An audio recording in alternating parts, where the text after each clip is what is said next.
So I'm going to start off the panel today with a little bit of context setting. So as you guys pull up my slides, we'll walk through this a little bit. The image that you're seeing up here is kind of the iconic image that a lot of people think of when they think of human spaceflight exploration. It has a famous photographer behind the lens, Neil Armstrong, taking a picture of Buzz Aldrin as he's coming down the steps.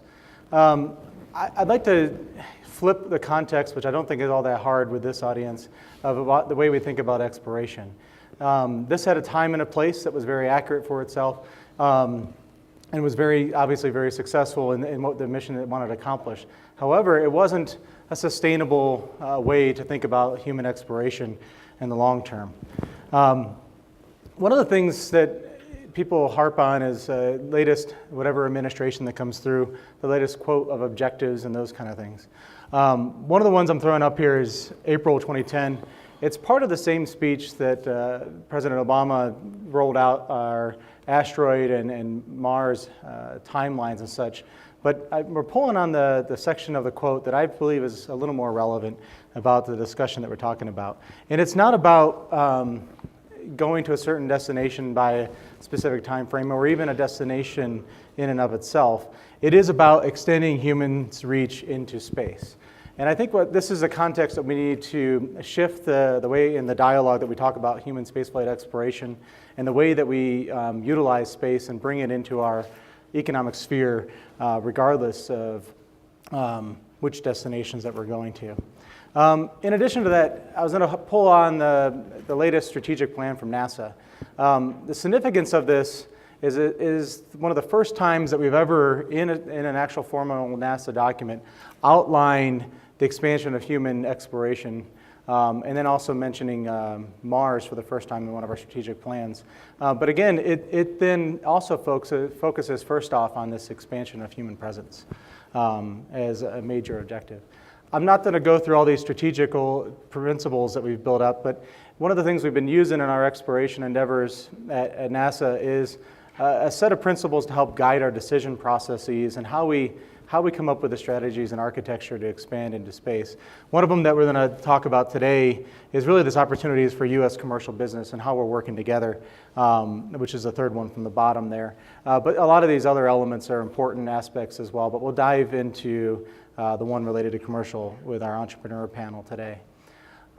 A lot of this starts with ISS, and you've heard from John and everybody else today, the CASIS team, on building a robust LEO market. That is obviously extremely important. It's also a proof case of how we involve commercial sector and how does this whole transition, actually John laid it out pretty well, of transitioning suborbital research over to commercial and now getting into LEO, transitioning to commercial. But then how do we actually start setting the seeds for what Bill pulled on this morning of this proving ground type activity? And how do we involve the commercial sector from day one and explore the options in trade space that we work with industry together with in this proving ground type of period that we're endeavoring to go into and then moving on. So this is an interesting chart that we've used a few times. It kind of shows this Earth-reliant phase that Bill talked about this morning, talking about the proving ground and talking about the Earth-independent phase. And really, you're also seeing the commercial cargo and commercial crew there, and really there's also the suborbital piece that fits into that as well. And what we want to be able to lay out is how do we involve in a more inclusive way the commercial endeavors and commercial economic return on investments as a kind of a sliding scale. How do we move through this Earth-reliant phase where we started with suborbital and LEO, but then how do we think about the commercial model as we expand into the proving ground and eventually into the Earth-independent stage? I'd love to see an overlay, which we don't have at this point, but this is from the recent Emerging Space report that was just published out of the Office of the Chief Technologist at NASA. And it's an interesting diagram showing the emergence of multiple companies across the space sector by geographic location. To me, there's also an analogy of how do you then map those same companies to this chart as a location space of where those companies are operating and where they're seeing return on investments coming in, starting with the Earth-reliant phase, moving into where we're going in the future. NASA, in recent history, we've been issuing a whole number of RFIs, BAAs, and various different engagement mechanisms to try to figure out with industry what are those next steps. So you see the ones that obviously with commercial cargo and the new commercial cargo contracts, commercial crew, helping enable CASIS and the national lab endeavors that we have there. The asteroid mission BAA, having to figure out through awards that we've done in that, how to figure out the mechanisms and capabilities that we're advancing for the asteroid mission, but how do those relate to commercial industry, and where can we leverage commercial industry to enable the asteroid mission. Our recently announced partnerships through the Lunar Catalyst endeavor, which both of the folks that join me on the stage here are participants in that effort as well. Expanding into the most recent RFIs, the one related to ISS evolution, and then the most recent one being Next Step is on the far right-hand side there, which is actually not released yet, but it's a synopsis we released last week to look at, and it will be a BAA, and it will be coming soon here as the synopsis was released. But we're looking at 3 new capability areas to explore with commercial industry related to advanced propulsion. This is kind of the advanced propulsion that goes beyond what we did under the asteroid mission BAA that we did there. Habitation systems. How do we enable additional small satellite missions as secondary payloads on EM1? There's a lot of potential commercial utilization that could occur with that. And the key attribute of this is we want ideas and concepts that are commercially viable. So what we are putting in a restriction here of 50-50 cost share, which is trying to endeavor to find those things that can be invested in jointly by the government and industry that have a return on investment, and kind of build on that heritage of us and the commercial sector working together. And it was good to have a quick talk right before ours on the difference of entrepreneurship and those entrepreneurship type companies. And I want to have an engaging kind of panel here with yourselves and my colleagues up here on the stage to talk about how the government and entrepreneurs work together, and how that cohesive interaction of iterating together, coming up with different ideas. We know we're never going to get the models correct from day one. So Pat actually chimed on the little bets this morning as kind of our open comments. But how do we make those little bets and we start making progress together through these different things like Catalyst and the suborbital program that's going on with NASA and industry, but then be smart enough to know that we're not going to get it right the first time, and both pivot on the government side and on the commercial side together in a cohesive group. With that, I'm going to turn it over to Bob to make some introduction comments, and then followed by Sean. So, sure. Thanks, Jason. So it's always a pleasure to be here with you, Jason, on these panels that talk about private-public partnerships with NASA. So my love affair with the moon began as a boy, as an orphan of Apollo, and I guess it never went away. But it was really seeing the moon as part of the next logical step for humanity, moving into a multi-world species. So to me, my power of 10 is moving the economic sphere of Earth out from where it is at 25,000 miles with geosynchronous satellites and a very mature market out another magnitude to the moon and then beyond. And these orders of 10 also correspond to what's happening in technology, where we live in an exponential world, not a linear world, which is allowing relatively small companies with relatively small amounts of capital to do things that were only capable to be done by superpowers in the past, right? So it's this, there's an incredible inflection point happening to those of us with infinite impatience. The inflection point, we want it to be right now, but it's not. In the context of a power of 10, a decade is okay, right? I mean, when history looks back on it, the inflection point will be now, where the private sector, together with government, permanently moved humanity off the planet into space, to the moon, to Mars, and beyond. And it's a very exciting time to be alive. Moon Express is a Silicon Valley type of company. It's equity investments, so we have money that's come into the company. It was born about 4 years ago, just over 4 years ago in August of 2010. And we're going through successive investment phases, like a software company, where we demonstrate technical progress and milestones to our investors, and they say, good boys, good girls, there's some more money. And we've done pretty well, I think.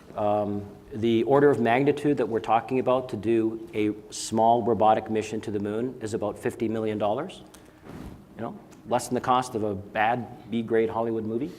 You know, but still a lot of money because attracting that level of private equity to something that hasn't been done before is still hard. And we're just thrilled to be a partner with NASA now. As a matter of fact, Moon Express couldn't exist without NASA in our various partnerships throughout the years. And we're here to talk to you about how well that's all working today.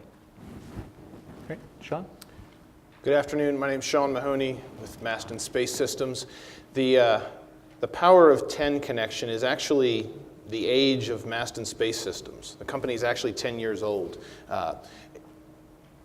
We're in a different place than some of the other companies. We've taken a very different approach to developing our technology, toward funding our growth. And there are some folks that say, wow, Masten has interest in landing on the moon. That's surprising. Those would be people who perhaps missed the fact that we competed for an X Prize, the Lunar Lander Challenge, 5 years ago. And the business has been, in that period of time, looking for the right opportunity and trying to match up the right market and the right customers and the right time to bring our existing technology base and apply it to a real problem, to a real challenge. And that's why this topic of working with government, if we were doing it just on our own, we would still be doing it just on our own and we wouldn't be talking about it here. But the fact of the matter is there are synergies, and any business school folks will probably be tired of that word, but there's ways that we can definitely work together. For the new entrepreneur that thinks, well, the government is the enemy, they're treating the government as perhaps monolithic and are kind of missing the point. So today, what I'm hopeful we'll be able to tease out a little bit is I can tell you some about what Masten's history was, about how we've worked with government over the span and in different ways over the span of our history, and how we're leveraging existing partnerships today to actually take technology that has already been developed and that we are developing and actually bring value to the market and to the nation.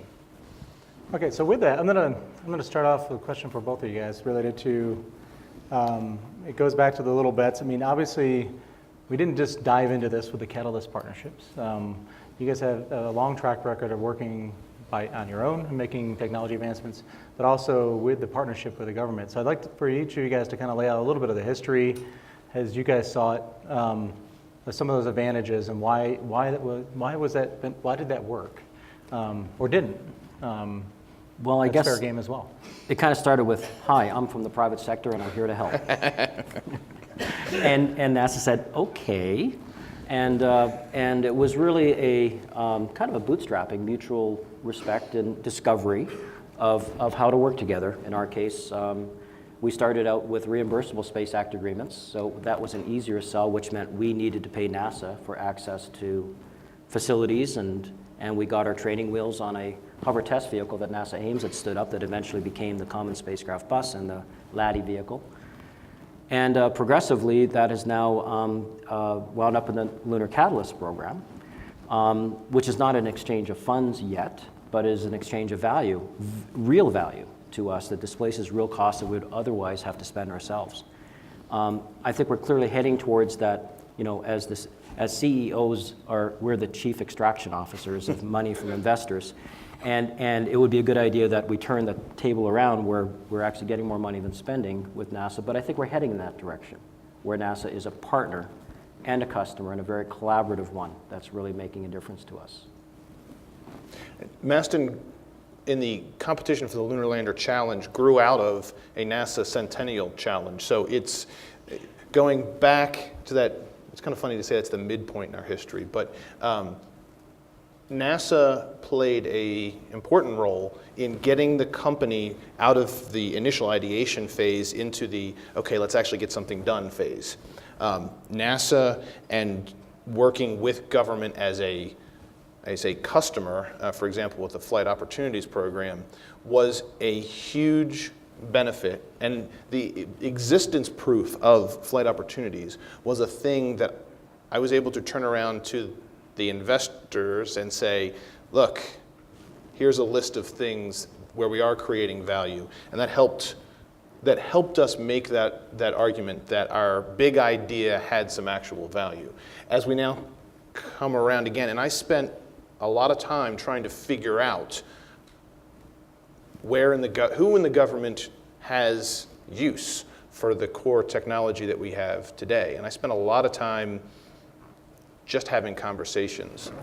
And there's a lot of those that didn't go either anywhere or that didn't go well. It was like, great, thanks, not interested. Okay, I'll try the next door over. And so it's to sit here today and talk about the success of Catalyst as it kind of gets started is great. There's a whole lot, and I imagine you probably have the same sort of meetings that led up to this, that it took a while to get there, but NASA in particular has played an important role in helping Masten guide its future. Does that answer your question? I think so. Okay.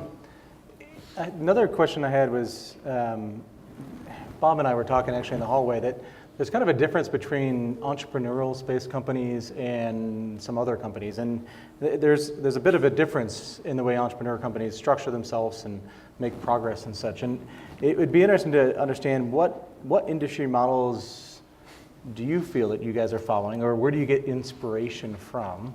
And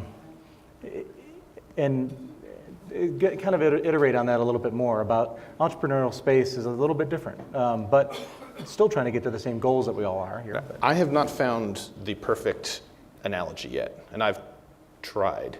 Because we do the same thing. We do airlines, we do automotive, we do consumer electronics, we do Silicon Valley. We look to all these different technologies. We look to transportation technologies. None of them have really quite resonated correctly. But I'll tell you the one thing that gives me the most hope, it's the Newton. I keep coming back to that one. I've been using that more. Anyone remember the Apple Newton? The Newton? Yeah, a couple, okay. They had this crazy idea of a palm-held computer. They put a computer with a stylus, I believe, and it was a great revolutionary product that completely failed. Why did it fail? Maybe it was too much technology too soon, but maybe they were just too far ahead of the market. So when Newton failed, and Apple failed with it, and Apple stock was going to crash and sell your stock because these guys don't have a chance. Should have bought then. And then someone else looked at that and said, you know what? No, there is something there. And you had Palm that came along and introduced, and then Apple got a chance. Second bite of the apple. I didn't even intend it.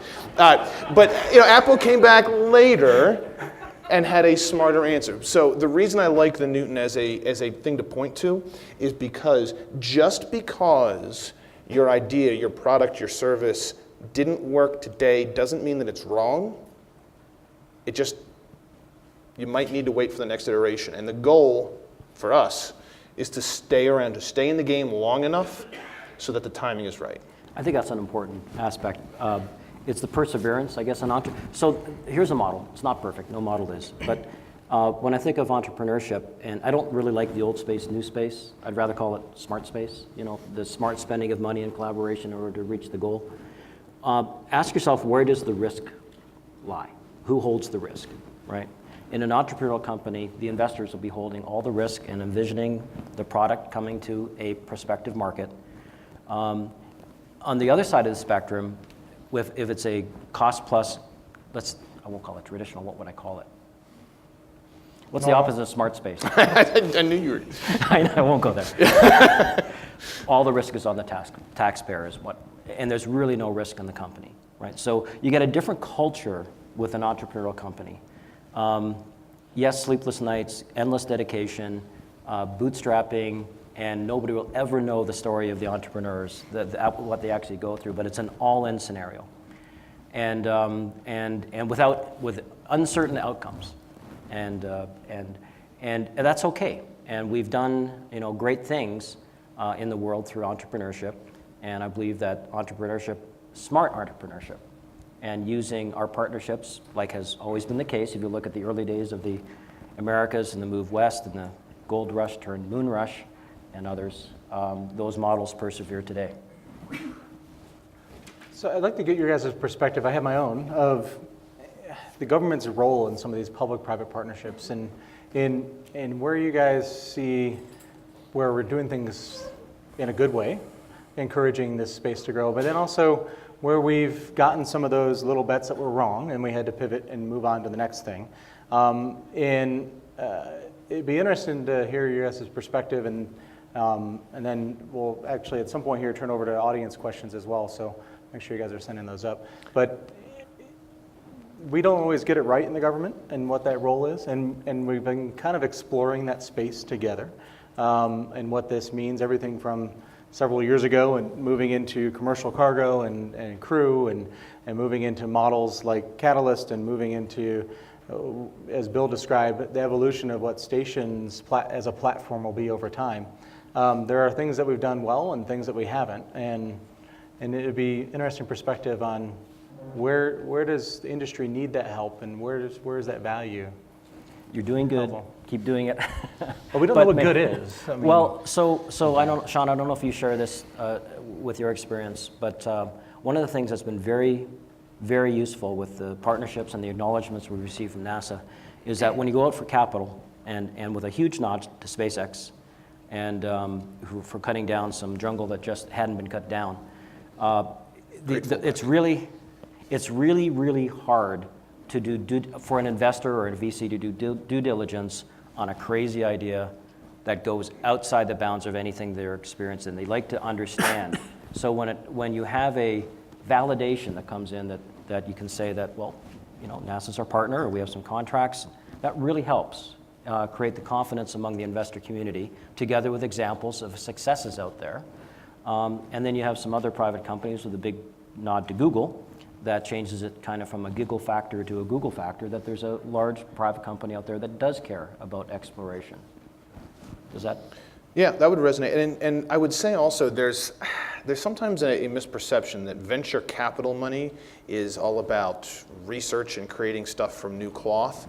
And I think that's a little bit of a misperception, because a lot of times the venture capital money, to my experience, is interested in scaling something to a market, which is a different phase than certainly where we are, and when you're doing the core technology development on a very risky thing, that can be really tough. But the government, the NASA contracts do certainly lend significant credibility to that.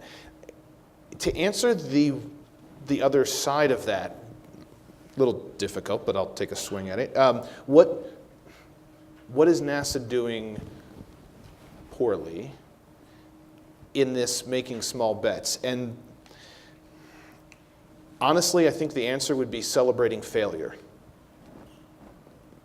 We have to be able, the entrepreneur is about quickly making sufficient decisions and keeping your failures small enough that you have since already succeeded in some other area.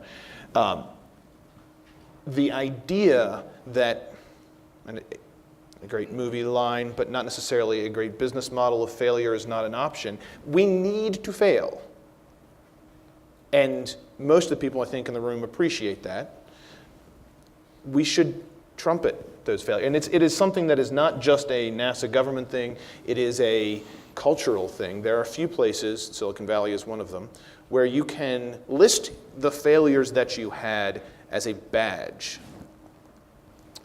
Years ago, that's why I'm doing so well, I guess. Years ago, I was in the kind of startup community around Atlanta, and they had a page that listed all of the companies that were in, ideation phase and were out there. And then there was a failed page. There was one company on the failed page. Now, there were plenty of companies that had failed, but only one person was like, yeah, sure, I'm closing up shop and moving on to the next thing. And so I don't know how you do it, but you asked the question. So if there's a way to talk about the way SBIR investments in a particular thing, not that it failed for process, but it failed for technical reasons, to talk about those things and to share them more publicly will bring down the risk of of technology development, I think, more broadly, and hopefully draw some more people into a willingness to take risks. So Yeah, when failure is not an option, success becomes very expensive. Yeah. And at one point, Jason, those of us who want to send payloads out beyond Earth orbit, payloads, not freeloads, but payloads, and if those payloads happen to be funded through scientists by NASA, we have to go through something called TEMPCO. And there's a cultural, philosophical, and contractual barrier there that we haven't solved yet. So when you guys are thinking about these failures and such, what do you think the state of collaboration is amongst companies like yourselves? Is there a large amount of collaboration? Does Yes. there need to be more? Or- First of all, Eric, raise your hand again. CSF is a great way for the companies that are trying to change the ground rules and change the way things are done. That CSF is a great way for all of us to kind of go, okay, we may disagree on particular implementations. We may even disagree on what things need to happen. But at least we have a place where we can go and say, hey, yeah, I was thinking about pushing on this thing. Yeah, that's a pain for me too. Great, let's work together on it. And we cheer everyone's, even if there's a direct competitor, we cheer everyone's success because the rising tide floats all spaceships, right? It's not Pollyanna, but But no, of course, it's not Pollyanna. It's not kumbaya. Yeah. But it's definitely a movement. And it's great when there's a success. We can all... And I think the industry is still developing enough that the lines of who has in what sphere isn't entirely drawn yet. So you may, and this is, again, not surprise, you may be a subcontractor to another company on one thing, you may be a direct competitor on another, they may buy something from you. So I think there's an awful lot of that. There's probably more of it going on than is talked about publicly. Where companies are working together, and frankly, if I need a thing,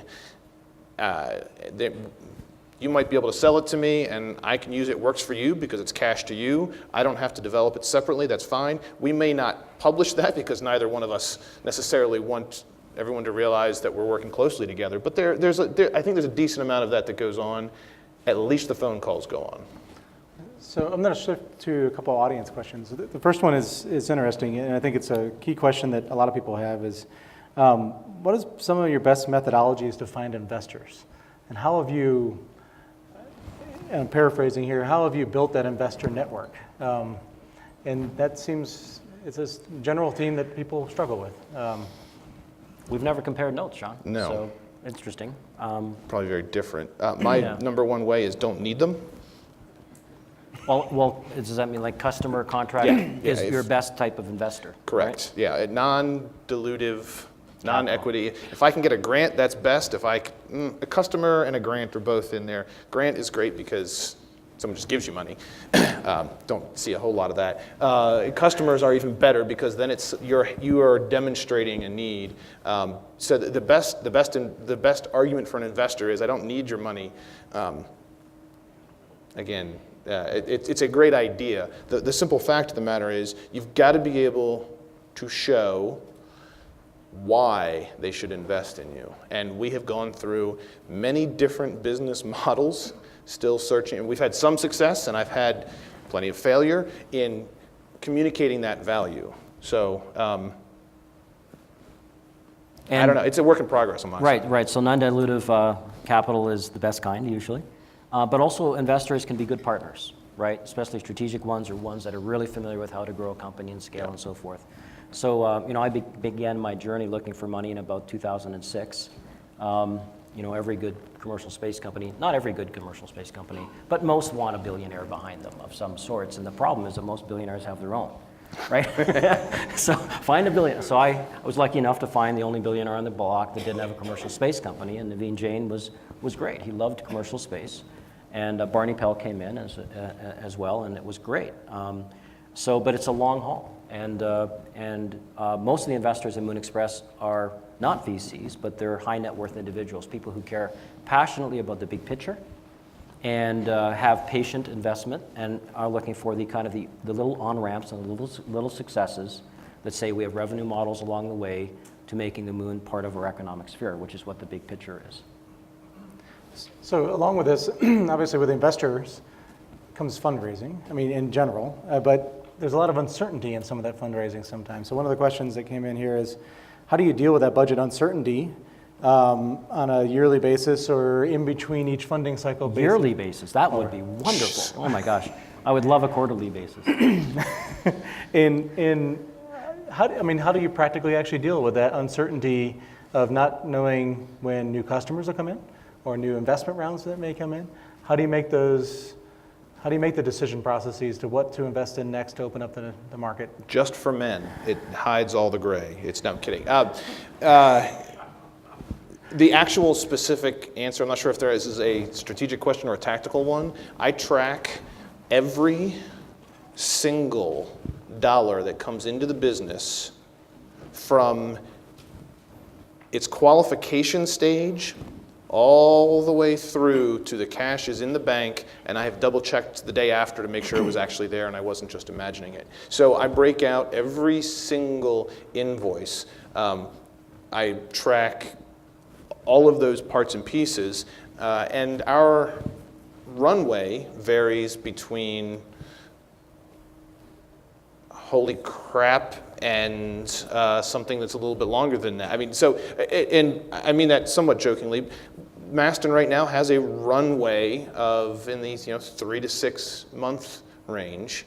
I know how I will solve that problem after that. I've got to complete some other work, but I actually have more runway in front of me right now, but it's not on a yearly basis. And it's Schrödinger's rocket company.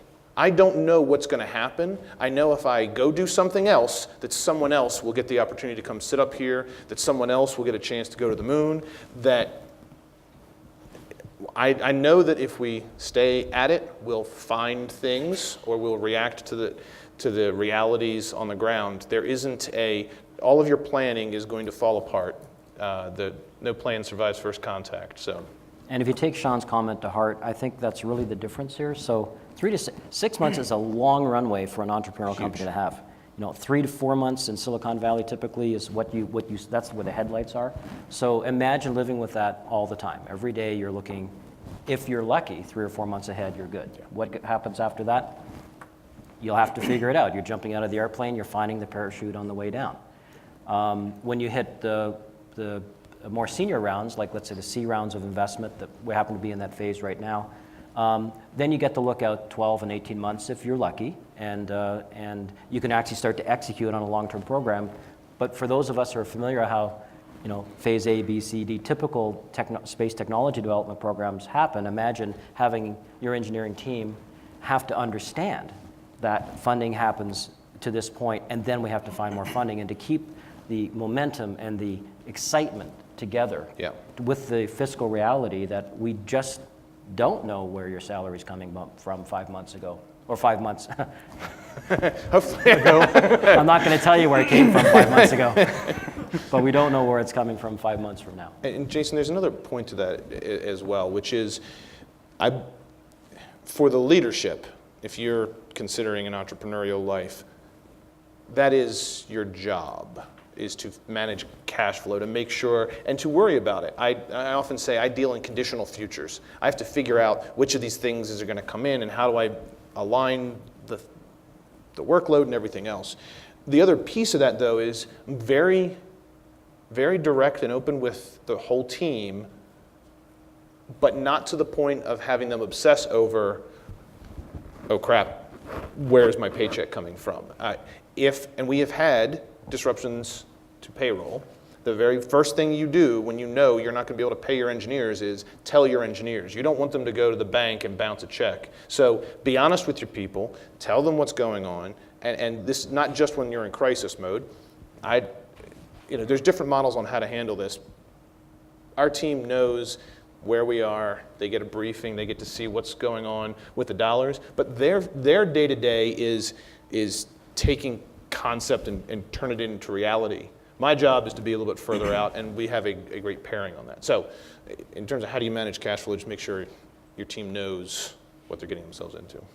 No, this is an interesting discussion, because even at NASA in recent histories and government funding, we don't know how to manage without a CR lately. I think it's kind of the new norm that we operate under. The continuing resolution for those that are unfamiliar with it. Be grateful that you're unfamiliar with it. But we don't have this continuation of, we don't know what next year's budget will bring, even in a large organization like NASA, just because of our funding cycles. We're not on the extreme side that you guys are at, but definitely learning how to actually make the right fundamental investments, regardless of what are some of those things that could happen to you, but doing the right thing and hoping for the budgets that come through to actually support that. And if we're working with you on that, we're waiting for you to figure out what you're going to have, and then we have to, so we're downstream of that same thing. And there's time delays in each one of those. So there's a couple quick questions here. One of them was, is Masten involved with Lunar Catalyst program? That one's a quick yes. The three awardees under Catalyst were Astrobotics, Moon Express, and Masten. That was a quick question that was up there. There's also a question on the BAA on habitability. Does it include food and water supply type work? That will be released in the BAA, and it will be coming very soon. So I'll leave that one to the more official procurement process. Another general question about, what's your thought about the differences between the fly, fail, learn, and iterate versus the opposed to test to complete risk elimination? And how do you handle that in your companies? And what is your approach specifically? And I think you both have a similar tactic in this, but it'd be Sounds like it. Our mantra at Moon Express is fail early, fail often. That's kind of a Silicon Valley thing. I add, please try to fail digitally. And because of the level of software and simulation that we have, we have a spacecraft brain that we created a holodeck around it with sensors, and it thinks it's flying around the moon, and we land on the moon 1,000 times a day. But sooner or later, you have to get to hardware, and hardware. Each piece, I don't have to tell you guys, each piece of hardware is not, it has a personality. When you put all that systems engineering together, it even though you've predicted everything, it has a personality, and until you actually build, design, build, test, has been such an important exercise for us to burn down risk. Don't burn it down to design and you have one chance of the hardware. We learned something just last week that I'm glad we learned last week. And if it was attached to our spacecraft, might have been a different story. Do you agree? Absolutely. And so there's the analysis paralysis versus extinction by instinct. You're balancing those two kind of tensions. But there's some other benefits to the build fly paradigm. One, the obvious ones, if you can't figure some of those things out in SolidWorks, you can't figure out, this is not actually large enough for a human hand to fit through the hole to tighten the bolt.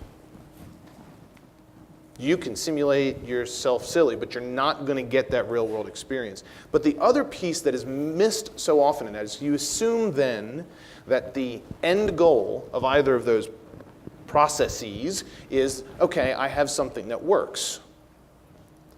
But someone has to work it.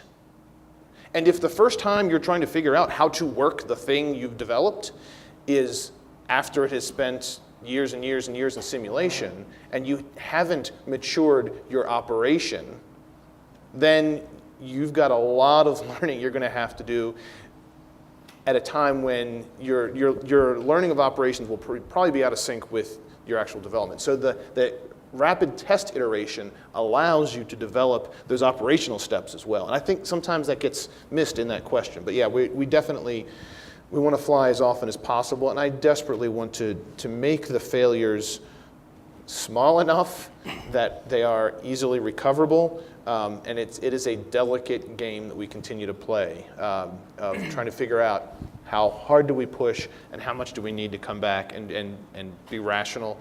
And we constantly are looking at those processes. It is not a one-way trip towards more and more simulation. It shifts back and forth.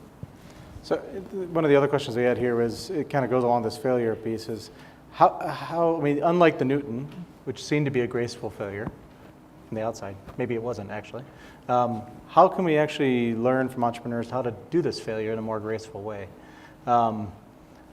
Is it how do you actually treat that and cause that fail gracefully kind of philosophy within your own organizations?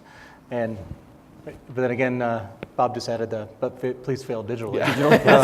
Maybe that's part of the answer, but It helps. and But I think, the drama, and Morpheus had a failure, and there was a completely sympathetic reaction to that said, get back, build it again, try again, right? And I think a lot of us have been in this game for a long time, and there are failures, and this is about perseverance and sticking to it and getting there.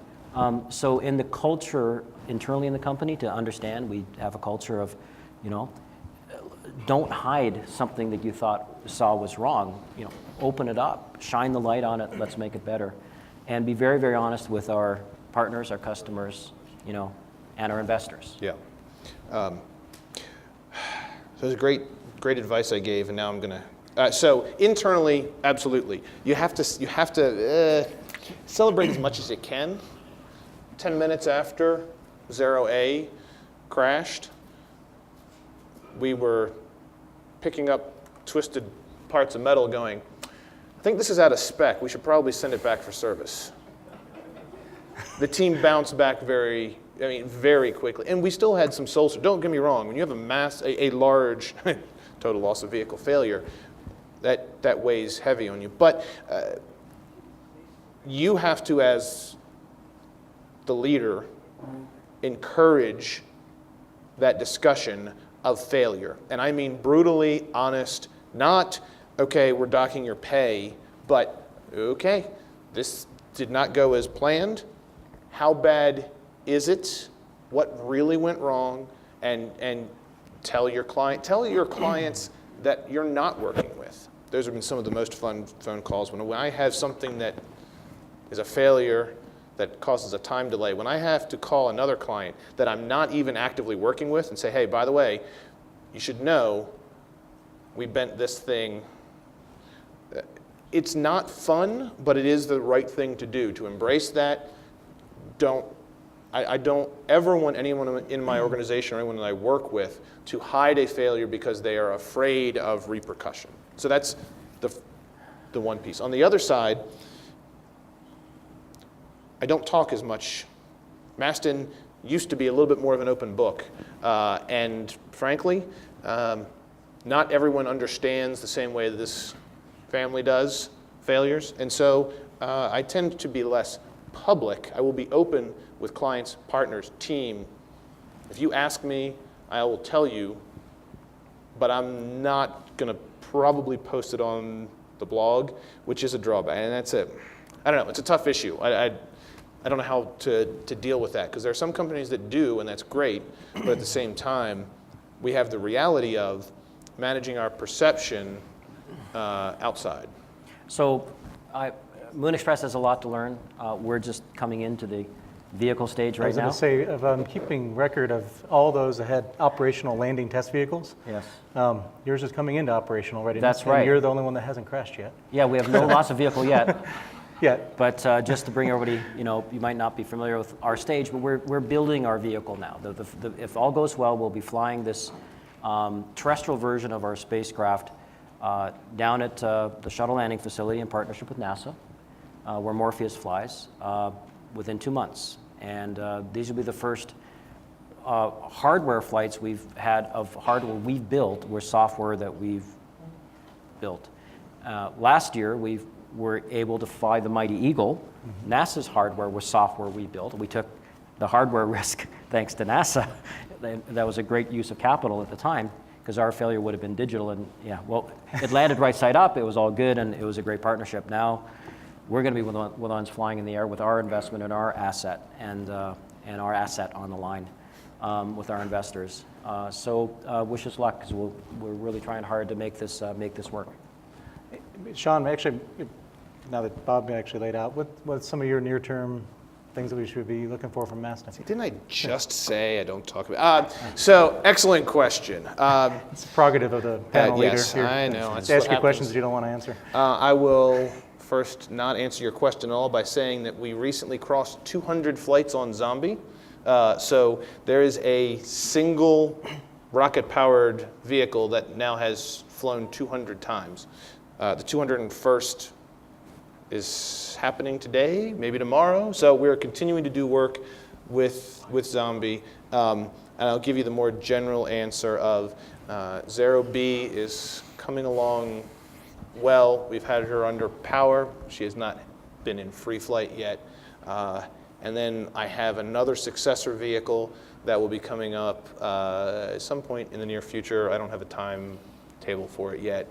And then there's a couple of other interesting programs that are further down, and I'll talk about them closer to when they're actually flying. So, how's that? Was that good enough? Nice dance. Yeah. Sorry. Yeah, it's always great to see the hardware flying, so I'm excited to see it myself. One last question here, and I'll kind of group them together, which is obviously there's keeping the I think you guys have talked about how to keep your employees motivated with the uncertainty, with the real transparency and stuff that you guys talked about. How do you keep your investors motivated, and what kind of returns are they and timelines do you guys see in the investor community? And they may be different for both, different timelines for both of your models. And within our Silicon Valley model, there are different flavors of investors at every stage. So people that like early high-risk investment are coming in on what are called seed rounds or angel rounds, or Series A type. And Series B that we went through last year is a little bit more serious. It's not just there are not just $100,000 checks, but there might be a $1 million check or $2 million check or two in there, and that gets to be some serious diligence, and you have to show me how this is going to be done. In what's usually the senior round or the C round of the company that we're in now, it is pretty serious. And it's a different type of investor. You might get into a VC that are handling other people's money that they are responsible for. So, in this process, it's very much making stone soup. In my case, maybe moon rock soup. And every investor that comes in has a little bit to offer, not just capital, but advice. And every partner we have has a little bit to offer. And every customer we have has a little bit to offer. And it's tasting a little better these days. So our ability to raise capital now, just by the performance, we've raised more capital in the last 4 months than we did in the first 4 years. So there's a knee of the curve, that knock on glass continues well. Perform, don't overpromise, don't underpromise. Fuel the company with the right level of fuel. It's like a rocket. Right level of fuel, right velocity, second stage, third stage, and you have to be able to have enough capital to reach escape velocity, which is sustainability. Otherwise, you get going in the wrong direction. And for us, the best way to keep our investors happy is to stop asking them for money. So when we're able to stand up and take care of payroll and all the rest of that on our own, that definitely helps. When I say, hey, I need a short-term loan and I actually pay it back, those are things that encourage an awful lot of enthusiasm from the investors and hopefully demonstrates our ability to find value. And then in the future, the next investor will be able to see, yes, we can actually do what we said we were going to do. So with that, I think our time is up. Thank you, gentlemen. Thank you very much. Thanks, Jason. everyone. Thank you.